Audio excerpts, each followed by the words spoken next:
TV show, movie, or book from your childhood has continued to have the most influence on your life as an adult? I would say My Big Fat Greek Wedding. It is still one of my go-tos, but it was at the time the most representative of my narrative experience as an immigrant into the United States and all of the things. It's like the line like Tula eat something. I'm like, yes, but then you tell me to lose weight at the same time. What is up with it? Like that sense of not feeling 100% belonging. It was the first movie that allowed that and not be about like not belonging into a clique in high school. So it was definitely one of my favorite movies. Yeah. Nice. It's a good one. How about you? Good. I'm going to go with Ghostbusters, actually. Hide my money. The OG Goonies. or the new one. Like we have to talk. There are versions now. So yeah. Well, we're talking from my childhood, which would have been a long time ago. Okay. We have to clarify. Yeah, because some people don't know. Yeah, Ghostbusters #1, and I think it was the and the Goonies is a second, like a high second, along with Voltron, actually. But interestingly enough, all of them are ensemble shows. They're all team related. They're all team oriented. And so guess what kind of work we're doing now? Oh, look, team dynamics. I feel like I'm going to break down that theory in my answer. I was like, wait, right, does that mean I'm supposed to work in family dynamics if mine is My Big Fat Greek Wedding? Yeah, I think that only works for you. Yeah. The movie that came straight to my mind was Dirty Dancing, which I saw as a little girl. And I remember feeling like, are you really showing us this movie? Because it sounded bad, but it wasn't that bad. But it definitely, I think, affected, like wanting to fit in and be your own self, but still hold your integrity. And the idea that the expectations that people had for you didn't necessarily line up with your integrity. Yeah. Plus, it's dancing and fun. So. Yeah, I think my favorite quote is "No one puts baby in a corner." Isn't that from that movie? Right. Yep. In that case, and then sometimes you just like wish when you're like by yourself and you're like, I wish I had that dude there. And then you realize that's not the case. Who doesn't wish for Patrick Swayze really in his cheerleading? Don't get offended, but I don't know. Yeah. My quote that I always think about is when she goes, "I carried a watermelon." Oh yeah, I never got gets that in scene. And they're like, "What are you doing here?" And she goes, "I carried a watermelon." And they're like, "Okay." And I think it resonated a lot to me as like a junior high, like older elementary school girl trying to figure out how to fit in. And then your mouth says something that you're like, "Nice, great job, Kimberly. That's just absolutely cool. You're so cool." But she does end up being very cool. So I think it was encouraging to me. I felt hopeful. You got to first bring the awkward, right? That's definitely a gift of mine. I feel like that's the 90s, right? Like trial by awkwardness. That is true. The 90s. I feel like the current teen movies everybody's way too cool, because when I was growing up, the characters in the movie were like messy and awkward and lost and fumbling. Now everybody's like an influencer in the movies, Yeah, I get that. Or like they just like they don't give a character development arc, like the whole remake of Mulan. We won't go there.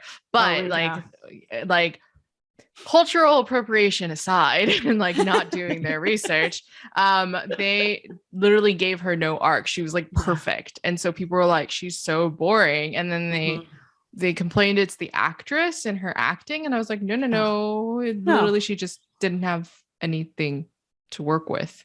So yes. Yeah. Right on.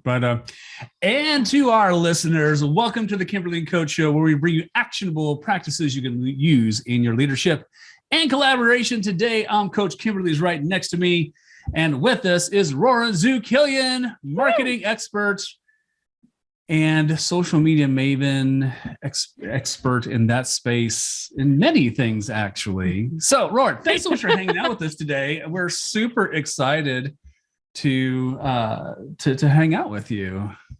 Thanks for having me. I'm excited. It's so fun. Yes, all the titles. They're like, how do we describe you? And I'm just like, I'm just a happy human poking you to think more humanically. Is that a word? That is a word. It is today. now. It is It's today. a word today. Yeah, and what I'll share with our viewers is that we have actually been walking alongside each other through many variations of what we do as we've kind of found our footing in how are we expressing who we each are. We actually met each other through a co-working space here in Austin, like maybe 7 years ago. 7 years ago, because Sam, who's our fellow friend, shout out to Sam. We all started our businesses pretty much within the same year. Sam and I started within the same month, so we're called business twins. But yeah, we celebrated a 7-year anniversary this year, and we're like, we made it ish. Yes, total different versions of who we are, but we feel really old as entrepreneurs now when we talk to baby startups. Yes. We all were in the baby startup phase 7 years ago. So it's been fun to travel alongside like a group for so long, as there's all the twists and turns of that journey.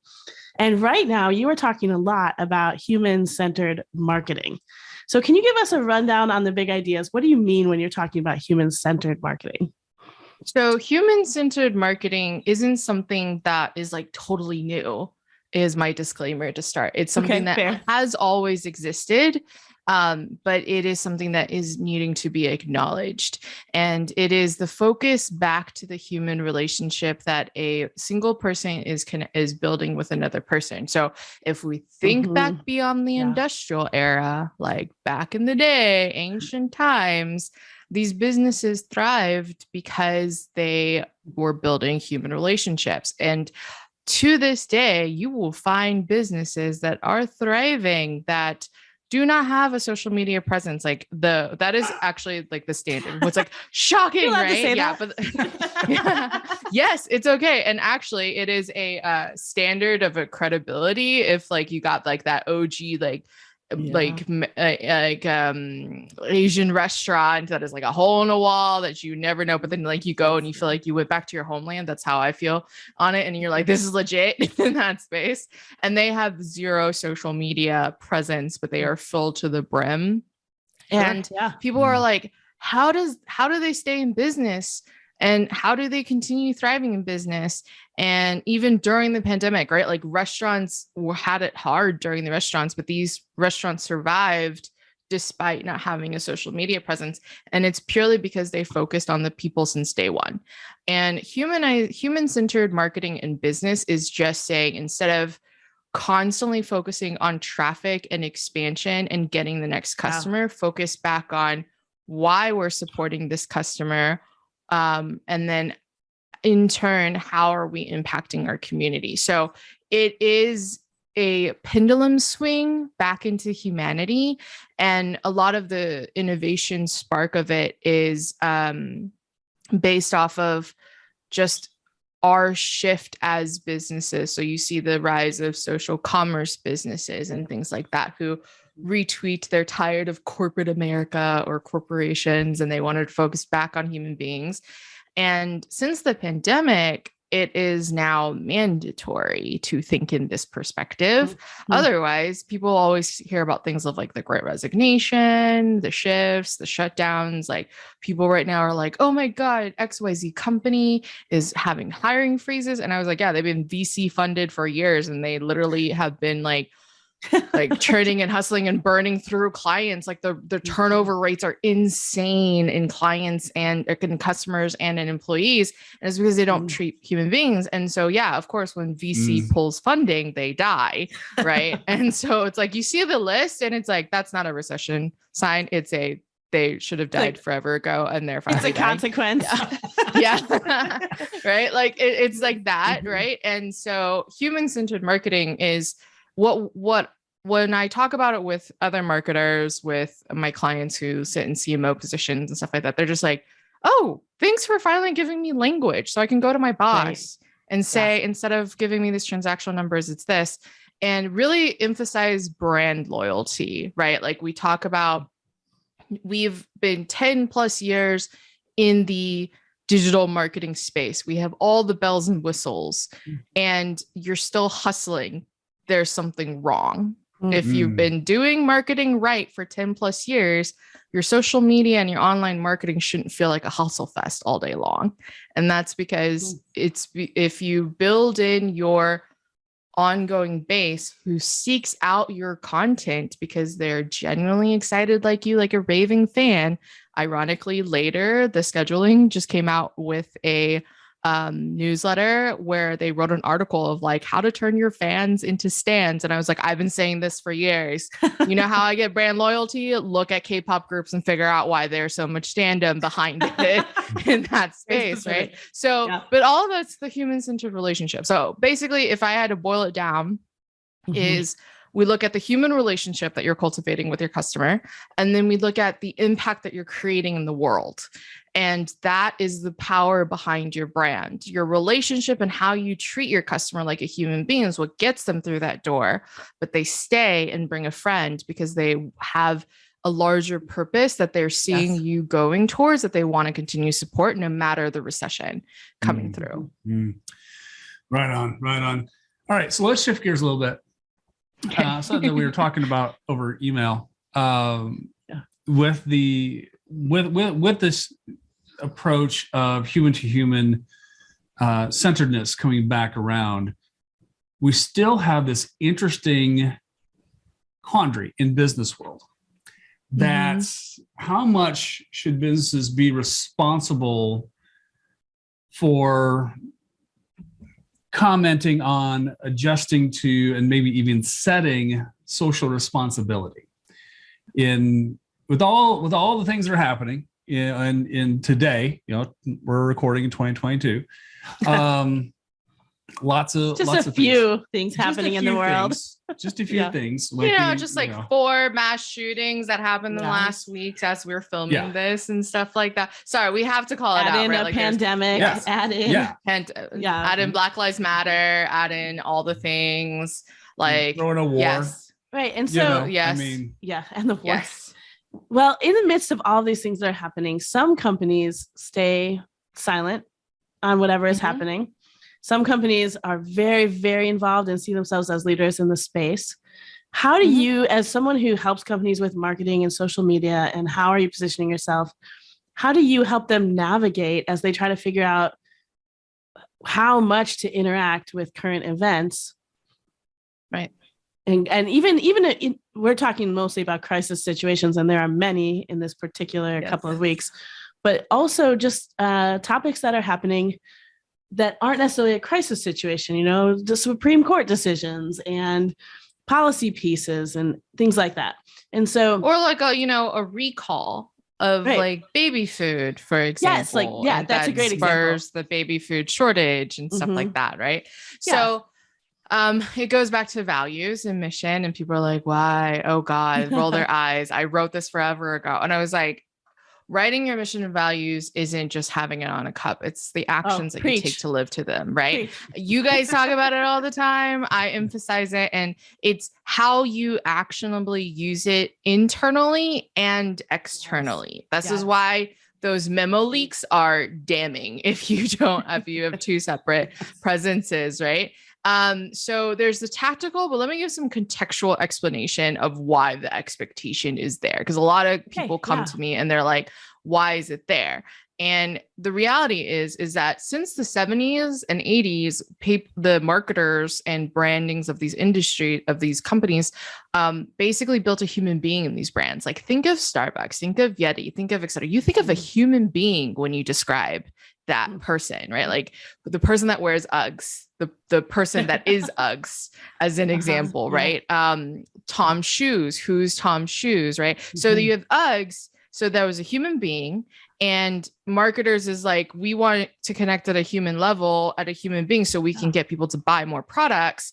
And then, so consumers are like, cool, you're a human being. Are you therefore accountable like a human being? Yes. At that point. So that's the starting part. And then you have evolutions like Tom Shoes. So these are social commerce companies. They may or may not be B Corps, but they basically give a percentage off or a percentage back to the community in a specific way. Now it's kind of standard practice to basically have a giving back arm in whatever type of company that's there, right?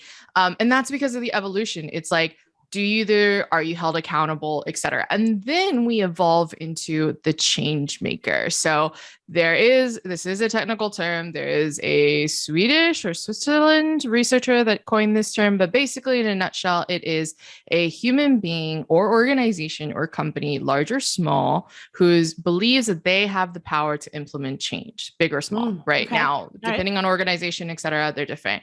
And how I explain to my clients is that a lot of business owners are change makers, right? Like they realize they have power to implement change in their world. So again, if the expectation is you're human and you are accountable, and then you're now actively making change, this is now you are responsible for some of these conversations.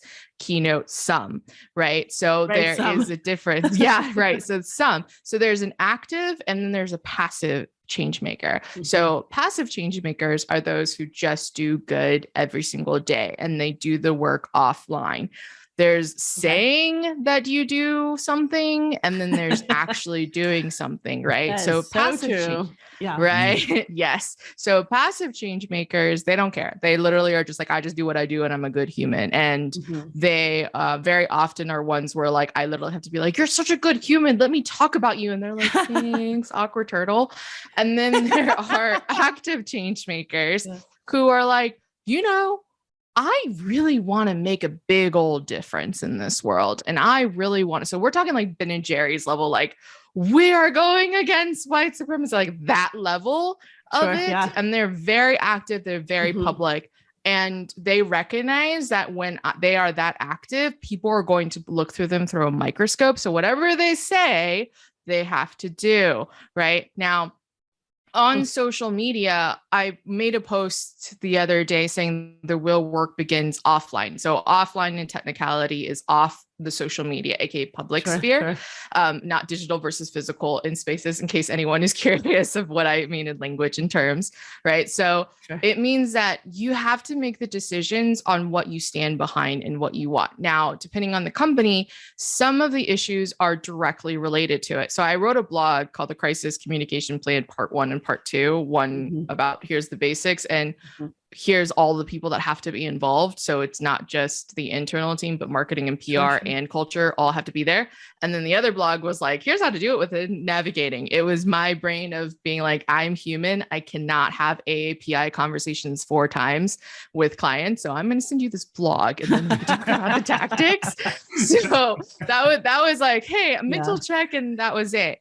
But the idea of it is that we have in our values specific topics in the world that we want to go after. So I use Tom's shoes as an example: sustainability, supporting economics, right? So those 3 topics and anything that directly affects their business, they have an active voice and expectation for them to speak on.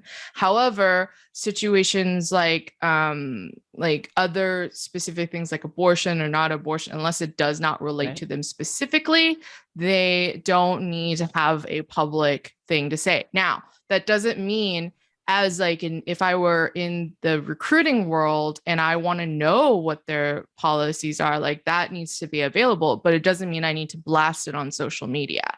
Right. So and it doesn't mean I always can't, but you don't have to pick up every cause. Right. Exactly. Because social media at its core is a gigantic digital networking room. You don't walk into a networking room yelling all of the things, right? Like that's not the intention. If that was the case, that would be the craziest networking room I've ever walked into. Also super ineffective. People will be like, what? That sounds like Twitter, doesn't it? Yeah, right. Right. So like those all the time. And then you have Elon Musk like talking through all of that on the set. That's a whole other podcast. Yeah. That's a whole other deal. Yeah. Thanks for coming to Austin, Elon.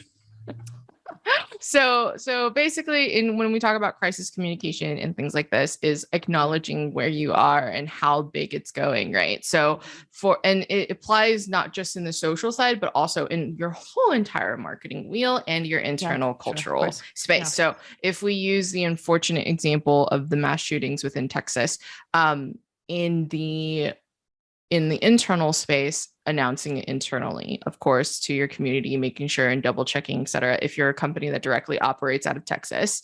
And on the public side, if you are a company that is headquartered out of Texas, it does make sense for you to acknowledge it. It does make sense for you to talk about it in some certain space or time. For me to make that post is because I had people constantly pop up in my radar, just thwarted by it. And I was like, this is not a conversation that I can even talk about in a 1 hour one-to-one. That is a deep theoretical dive. And unless you're a super mega nerd like me, who spent way too many hours watching World War II docs, like that's the level of need to just like drop it off in a hat and talk about it. Right. So it's about like where that needs to go and how to talk about that.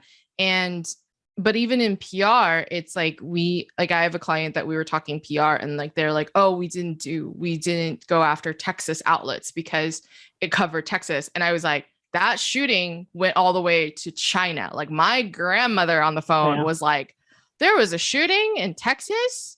And I was like, there were actually 5 shootings in the United States in the same week. And my grandma was like, what is going on? And I was like, the same question could also be asked of the UK with their knife violence and China with their XYZ violence. And every country has a problem because human beings have been killing human beings since the dawn of time, right? Like that's the sad, unfortunate truth, right? Anyway, but you have to as a company start trying to figure out, what do I need to put my voice into and what do I not? And you kind of mentioned the people who are doing good quietly, they don't need to post about it.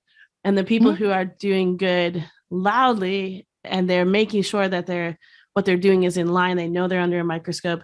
But I think what you didn't mention is that you can swing the pendulum to the side where you're being loud about something, but you are not in line with that. And I think about, in Pride Month, the amount of companies that sell Pride themed things, but they don't necessarily give any of that capitalizing back to a cause. On. Right. Yeah. And so sometimes that's like breast cancer awareness. And you're like, this is a pink thing. And then you're like, how much of that actually goes? Did you give to breast cancer research? And it's like crickets. Yeah. And so I think I would love to hear you speak a little bit to that too, and the importance of having some receipts if you're going to post about a cause. What are your thoughts about that? It is like twofolds. It's the I support this in conversation and I support it within my community, right? So there's the community impact beyond the transactional sale, and then there's the transactional sale. So what you've seen historically, and this falls under the category of social commerce, there are companies that are true social commerce brands, and then there are ones that try to be social commerce. So the Pride Month, so the breast cancer awareness and things like that, right? Where it becomes capitalized and then it leaves a bad taste in your mouth, right? For sure. At that point. So that's because it's transactional marketing. So asking to do receipts, those are due diligence and accreditation and stuff like that. But at the core of it, that's like a cop out to be social commerce and donate money to it and stuff like that. Which when we talk about transactions and money and stuff like that, which is the antithesis of human-centered marketing, you then go into the realms of like what companies are supporting what political party and lobbying and stuff like that, which is a whole kettle of fish on and of itself. Podcast. Yes, a whole different podcast. But I do want to differentiate that nuance, right? When we're talking about anything that is publicly available, we are in the information era. We are in that era, and anyone can pull up a Google and think like a college student researcher and find, like, think of when you were in college and the bibliography that you had to create, right? Like that's like investigative journalism baseline, right? It, or any researcher in that space. So anyone, if they decided to, can find information online. And when you're balancing the reputation of a brand, it's about, this goes back to my earlier point of when we create a crisis communication plan that is aligned to our values and we're talking about specific topics, the people need to be in the room. So that PR person and social media person needs to be in the same room as the CEO, as the XYZ exec that's making the final decision, right? And deciding that. And then it's also deciding like, where does your voice fit into it? Does it make sense to like capitalize on it at all? And does that leave like an awkward taste in people's mouths, right? Like, and the thing is, the baseline for anyone that's listening to this, who they're afraid of cancel culture, like they're afraid to do a capitalistic thing because of cancel culture or whatever, is like, think about it at the end of the day of yourself as a consumer, because the reality is anyone that works for a company is a consumer. Right. Yeah. So you are actually probably the best iteration of a consumer. And if you're not, that's a totally different kettle of fish of like, does that make sense for you to be working for XYZ company? I digress. Right. So so if you are making the decision of, should we capitalize on this in terms of it, it's deciding like, is that the best use of our time? Because creating X amount of breast cancer awareness products also is uses of resources, time, and investment in marketing, right? So it's not just, can I make more money in ROI and capitalize on this opportunity? Or can I do an XYZ event and continuously selling my products on those there that way, but create a larger impact? Or can I speak as a part of a panel? Can I support a conference? Can I support something like that? And your customer recognizes that what you're doing is still good, even though you're not selling this pink product. Right. In that space. Yeah. I think as you're thinking about social media through the lens of leadership, you have to be thinking about, are you throwing your voice in just to like be part of the trend, or are you actually trying to lead with your actions as well as what you're posting? And I think you're really good at helping people key into those values. Yeah. Right.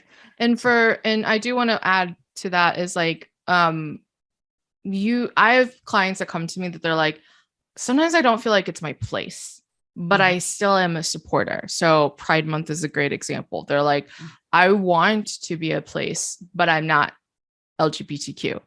I'm an ally. And I'm like, great. Who in your network is LGBTQ? Can you support their voices? It's not about everybody dumping their voice. It could just be, let's acknowledge who are the main voices that we rise up instead. Like that is same use of your time and effort, and the same ability and intention of making a good impact without needing to be like me all the time. Right. Absolutely. I love that. Yeah. So as we bring today's conversation in for a landing, Ruoyun, how can our listeners engage with you and your work?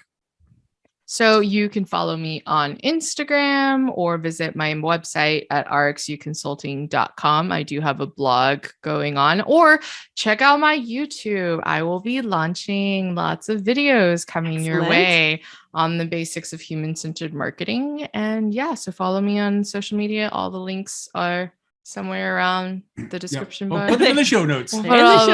Yes. Yeah. Awesome. So, Ruoyun, thanks so much for being here. And to you, our dear listener, thanks for tuning in to the Kimberly and Coach Show, where we endorse roller rinks and drive-in movie theaters as important institutions of higher learning. We'll see you next time. Cheers.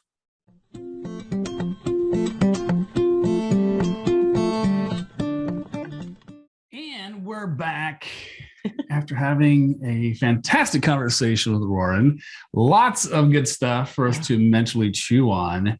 One of the things that I was noticing as Ruoyun was really pulling out that human-centered connection. Because so much of business happens person to person that's not on social. Right. Yeah. It's not on YouTube. The biggest business deals that I've observed and witnessed, they're not happening on social. You know, they're happening between people in oftentimes closed rooms where people have connectivity, they have network, they have community. Yeah. Those are like those centralized pieces of it's obviously the old adage is who you know, right? Yeah. And there's a lot to that. And really, I mean, if your social doing its job, it's not replacing that, it's teeing that up. Right. Right. And Ruoyun's really good at that particular piece of helping people kind of put social in the right place. And I think what I would add in terms of what stands out to me is that when you're in a situation where something's happening in the world and you're asking the question, like, should we as a company comment on this? Then there's a couple of filters that she uses with her clients as they figure out, like, are we leaders in this space? And, one of them is this in line with our customer base or our mission and values? And do we know why we're commenting on it? Because otherwise we're going to have to comment on every single thing and we will lose the sense of who we are in the way that we're expressing. Right. And then also the piece of, if we're going to comment on this, if we're going to try to act as leaders and thought leaders in this space, are we really putting our money where our mouth is? Do we have receipts? Are we taking action about something? If we're going to come outside of our brand to say, this is what's happening and this is our feeling about it, then is there any action behind that? Because it is findable. And we are definitely coming into a generation where people are not scared to look like, did you actually do anything? Right, especially if you're going to do something on behalf of a particular group, but then not share any of the profits, that kind of thing. And so there's a high value in choosing what you're going to comment on, but then also, how are you supporting the comments that you're making? And that's where, like, the true leadership is going to come through in that social media and marketing space, I think. Yep. You can say lots of words. People do. They do. For sure. But you got to have that action to follow it up. Awesome.